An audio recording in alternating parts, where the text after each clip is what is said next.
तर चांदिवली विधानसभा निवडणुकीतील ईव्हीएमची तपासणी करा अशी मागणी होतीये। खरं तर असे आदेश दिले गेलेत। मुंबई उच्च न्यायालयाने हे आदेश दिलेत।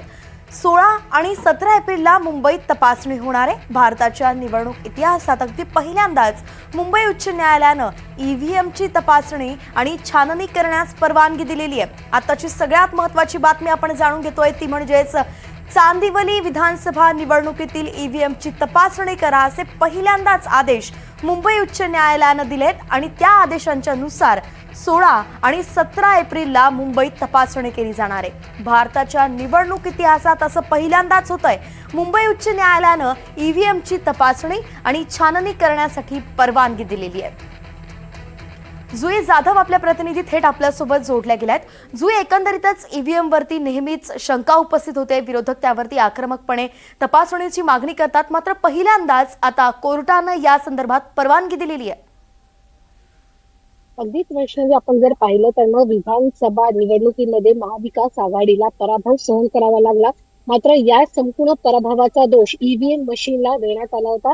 महाविकास आघाडीच्या नेत्यांचं म्हणणं होतं की ईव्हीएम मध्ये दोष आहे, परंतु आता मुंबई उच्च न्यायालयाने काल एक महत्त्वाचा आदेश दिला। तो आदेश म्हणजे की चांदिवली विधानसभा निवडणुकीचं जे ईव्हीएम आहे त्याची तपासणी केली गेली पाहिजे। चांदिवलीमध्ये एकनाथ शिंदेचे आमदार दिलीप मामा लांडे विजयी झाले आणि काँग्रेसचे माजी मंत्री आणि ज्येष्ठ नेते नसीम खान यांचा त्यांनी पराभव केला। नसीम खान यांनी मुंबई उच्च न्यायालयामध्ये याचिका दाखल केली होती की या सगळ्यामध्ये ईव्हीएम मध्ये दोष होता, त्यामुळे ईव्हीएम मध्ये गडबड आहे। परंतु आता याच याचिकेवर सुनावणी झाली आणि त्यानंतर मुंबई उच्च न्यायालयाने आदेश दिले की ईव्हीएमची तपासणी झाली पाहिजे। त्यामुळे 16 आणि 17 एप्रिलला या ईव्हीएमची तपासणी केली जाणार आहे।